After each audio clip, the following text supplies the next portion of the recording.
Oi, gente, vai tremer um pouquinho aqui, porque eu tô na cama, né? E tô sem apoio, então eu mesmo tô apoiando aqui na perna e na mão. Mas eu me chamo Tainá e vim compartilhar um pouquinho aqui sobre o meu relato, né? Do meu parto, da minha, da minha história, da minha gestação, né? Que eu queria que fosse algo muito legal para poder compartilhar para vocês, mas aconteceram tantas coisas, que só agora sim eu falei não. Eu acho que as pessoas, principalmente, né, quem tá passando por isso, precisa de um vídeo parecido com o meu, para que muitas vezes elas entendam que elas não estão sozinhas e tem muito mais casos do que muitas pessoas conseguem imaginar, né? Enfim, eu vou começar porque o vídeo é muito longo. Dia 14 de abril, eu descobri que estava gestante. Eu até postei um vídeo anterior a esse, né? Falando como eu descobri, e foi bem realista o vídeo que eu coloquei, porque, tipo, eu tava me sentindo muito cansada, tá? Um dos primeiros sintomas assim que eu tive foi enjoo, muito cansaço, eu sentia muita azia. E aí, enfim, é normal da gestação, por um lado. Mas vou concluindo e vocês vão entender. Aí no dia 14, né, Dia 14 não, dia 10. Tava sentindo muitas dores nas costas, na lombar. E aí eu tava tomando um remédio aqui, um remédio ali, e nada tava resolvendo, né? Essa lombar não parava de doer. E eu fui, falei assim, não. Conversei com meu marido, falei assim, não, vou fazer um teste de gravidez. Porque eu já tô tomando remédio, você já fez massagem e ela cessa, mas depois volta. E aí, quando eu fiz o teste de gravidez, apareceu lá positivo, que foi aquele de farmácia. Eu fiquei em choque, porque, tipo, a gente tem 10 anos juntos, né? E a gente já tem anos que a gente tenta ter um filho. E eu, não sei se ele ou se a gente não tinha sucesso em relação a isso. E aí foi uma surpresa muito grande, tanto para mim como para ele, né? Mas enfim, a gente também ficou muito feliz. E aí, no dia 10 a gente descobriu. Aí, dia 11 eu pedi pra ele, falei assim, ó, eu vou fazer outro teste. Porque esse que eu fiz eram às 11 horas da manhã. Aí, eu peguei, no outro dia de manhã, bem cedinho, eu fiz aquele teste que as blogueiras fazem, né? Que aparece bonitinho lá, tudo. E aí eu falei, deu positivo também. Agora eu vou fazer um beta. Eu fiz o beta também deu positivo. Desse beta, eu fiz o beta no dia 13, aí no dia 14 eu falei Só que esse beta que eu fiz, ele não deu o tempo, né? A quantidade de dias de gestação que possivelmente eu estaria. Aí eu falei, esse beta não foi tão eficiente, eu vou precisar fazer uma ultrassom. E aí eu conversando com a menina do hospital, porque eu fiz tudo particular até então. Ela falou assim, faça o beta, o transvaginal. Aí eu fiz o transvaginal, só tinha lá o saquinho vitelíneo, né? Bem pequenininho ainda. E aí ela falou assim, daqui a um tempo você retorna pra gente poder refazer e ver com mais precisão quanto tempo vai estar. Mas de antemão você deve estar de 4 a 3 semanas, 4 a 5 semanas. Só que aí já bateu na minha cabeça assim, se eu tivesse de 4 a 5 semanas, eu deveria estar aparecendo alguma coisa, mas só tem um saquinho ainda, é bem pequenininho. Então deve estar bem recente essa gestação. Aí tá, eu fui pra casa, né, continuei trabalhando, só que eu diminuí a minha carga horária de trabalho para que eu pudesse me descansar mais. Passei a me reservar mais né? Porque assim, eu sou técnica de enfermagem, eu também tenho um vídeo aqui explicando um pouco da minha rotina. E por ser técnica de enfermagem, eu não trabalho na área hospitalar, eu trabalho na área de gerenciamento. Então a gente que é gerencista, a gente roda muito, tanto de moto, pelo menos eu, né? Como de carro. Então, e às vezes eu tenho que andar de um paciente para o outro, no sol, para fazer um atendimento, fazer outro. Eu tava com uma lista de paciente muito grande, né? Aí eu reduzi para um paciente. Aí eu fiquei com um paciente que ele tá fazendo medicação contínua e aí eu fiquei só com esse paciente. E aí depois que eu fiz a ultrassom, gente, todos os sintomas da gestação, ela veio de vez, de vez. Sabe quando o seu cérebro reconhece aquilo e passa a vir de vez? Só que o que me deixou mais preocupada era o cansaço que eu estava sentindo. Então, se eu andasse, tipo assim, uma andada que eu fazia normal, mesmo lentamente, eu estava ficando muito fadigada, né, muito cansada. Então, eu passava o dia todo dormindo. Eu chegava em casa e ia atender, eu ia de carro. Porque até então, ou às vezes quando eu não tinha como ir de carro mesmo, eu ia de moto.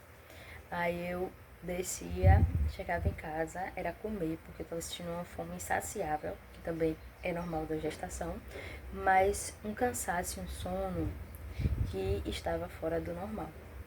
Mas até então aí, tranquilo. Aí eu comecei a sentir umas dores mais fortes, né? Umas dores de cabeça, os enjoos que tava me deixando muito mal porque eu não estava conseguindo comer. E as dores da lombar, que não passavam e só estavam aumentando. Aí eu fui numa maternidade aqui na minha cidade, né, que eu moro em Salvador. Aí ela me passou de pirona e me passou um Buscopan para eu poder estar tomando. Aí eu tomei o Buscopan, acho que o Buscopan eu tomei umas 2 vezes, né, para aliviar a lombar. Tipo, na segunda vez já tinha melhorado muito a questão das dores da lombar. E a dipirona se eu sentisse dor de cabeça. Então eu tinha tomado uma, então a dor de cabeça cessou. E aí eu também evitava não comer no horário, deixar de beber água, tudo isso. Então eu tava bebendo muita água, comendo bastante, me alimentando bem, né? E mesmo assim fui seguindo a minha rotina. Aí tá, quando chegou no dia 13, ela pediu pra eu voltar com 14 dias. Mas aí eu falei assim, ó, eu não vou voltar com 14 dias pra fazer essa ultrassom, porque o saquinho vitelíneo tá muito pequenininho e tá muito recente pra eu ficar toda hora introduzindo esse aparelho transvaginal. E também porque me machucava muito, né? E é muito desconfortável pra mim fazer esse procedimento, esse exame. É muito difícil, porque me machuca muito mesmo. E aí eu peguei e falei assim, não, como é que fala?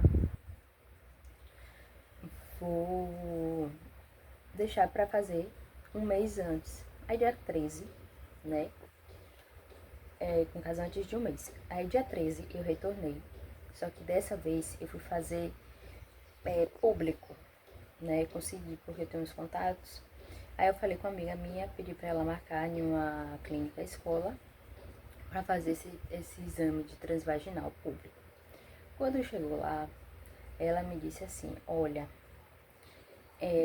tá todo formadinho, aparentemente você está aqui de 8 semanas, mas a gente não consegue ver movimentos e não consegue ver o batimento cardíaco do seu bebê, do seu feto, né, que ela fala de feto, do seu bebezinho. Aí eu peguei e, tipo, aquilo ali foi um espanto pra mim na hora, tipo. E eu já tava olhando pro rosto dela e eu percebia que ela tava com um olhar assim de que, poxa, eu tô procurando, mas eu não consigo ter uma resposta. E aí, como é que eu vou dar essa resposta a ela? Ela chamou a professora. Aí pediu pra professora dar uma olhada de novo, a professora olhou e foi ela que me deu essa resposta, né? E nisso que ela me deu essa resposta, tipo, eu fiquei em choque na hora. Eu falei, poxa, será que o tempo que a moça me disse está errado, então elas estão colocando errado e tal? Eu vou ter que possivelmente gravar uma parte 2, porque esse vídeo vai ficar muito longo. E nisso tudo, né, aí eu peguei o resultado do exame e, tipo, eu fiquei em choque. Mas eu também falei pra ela, eu posso fazer o quê, né? Eu não tenho muito o que fazer. Eu fiz tudo o que eu podia. A única coisa que eu perguntei a ela se tinha a ver com algo que eu fiz. E ela falou assim, não, muitas vezes é da formação mesmo do feto, que ele se desenvolve até um certo tempo, mas depois não consegue se desenvolver mais, né? E aí aquilo ficou na minha cabeça. E o porém como eu iria contar para o meu marido que a gente tinha perdido o nosso bebezinho. Porque meu marido, ele ficou tão feliz, eu fiquei muito feliz, né, claro. Mas com tudo que vem acontecendo, né, da gestação, da faculdade que eu também tô para me formar esse ano, fazendo estágio e tudo isso, eu também reduzi a carga horária do estágio, deixei de ir para algumas aulas, pedi pro professor me liberar quase 2 semanas, 3 semanas, praticamente um mês do estágio, para que eu pudesse ter um repouso, tudo isso. Aí, quando meu marido, ele foi comigo, mas independente ele não podia entrar. Aí eu pedi pra ele ir pra casa, né? Porque era clínica escola, então só tinha várias outras mulheres. Então eu pedi pra ele ir pra casa e quando tivesse terminado ele voltaria pra me buscar. Aí meu marido foi me buscar. Aí ele todo animado, e aí amor, e aí? Me conte como foi. Eu falei, ó, eu não tenho uma notícia boa pra te dar. Eu queria muito ter uma notícia boa pra te dar, mas eu não tenho. Aí ele pegou, já parou o carro. E aí, já viu, meu marido ficou arrasado. Aí eu expliquei a ele, falei, ó, ela verificou tudo lá. Só que o bebê, o feto tá todo formadinho, né? Que 8 semanas ele já tá bem formadinho, mas não tem batimento cardíaco. E aí a gente vai ter que... A ela, tanto que ela me falou o seguinte, né? Ela, quando eu fui fazer o procedimento na clínica escola, ela me falou assim, você espera de 1 semana a um mês. Só que eu falei assim, um mês é muito, posso pegar uma infecção? Se esse feto estiver morto, realmente, eu posso pegar a infecção, mas eu posso esperar no máximo 1 semana e refazer esse exame, que foi o que eu fiz, né? Aí quando eu saí de lá, eu conversei isso com ele, falei, a gente vai esperar 1 semana, tá? Nessa 1 semana, ele tem aí o prazo para se desenvolver mais um pouco. E se realmente for isso, na ultrassom, ela vai constar lá. E aí quando fez 1 semana e não foi nem 1 semana, foi mais de 1 semana, acho que foram quase 1 semana, são 7 dias, 8 dias, 9 dias por aí. Eu falei assim, eu vou refazer, mas eu vou refazer particular. E eu vou gravar o vídeo 2 porque vai ficar muito grande. Aí vocês... Vou deixar aqui anexado o vídeo 2 porque aí complementa, tá? Infelizmente eu não tenho como gravar tudo porque o vídeo vai ficar muito longo mesmo. E eu tô tentando explicar de uma forma que outras pessoas que estejam passando pela mesma situação, elas consigam entender o que foi que eu passei, porque o processo foi muito longo. Literalmente foi muito longo e foi muitas coisas que aconteceram e eu preciso compartilhar isso com vocês bem detalhado para que vocês entendam que, por um lado, é muito mais difícil do que vocês imaginam, tá? Então, me perdoe por estar cortando o vídeo assim no meio do raciocínio, mas eu vou fazer vou continuar em outro vídeo,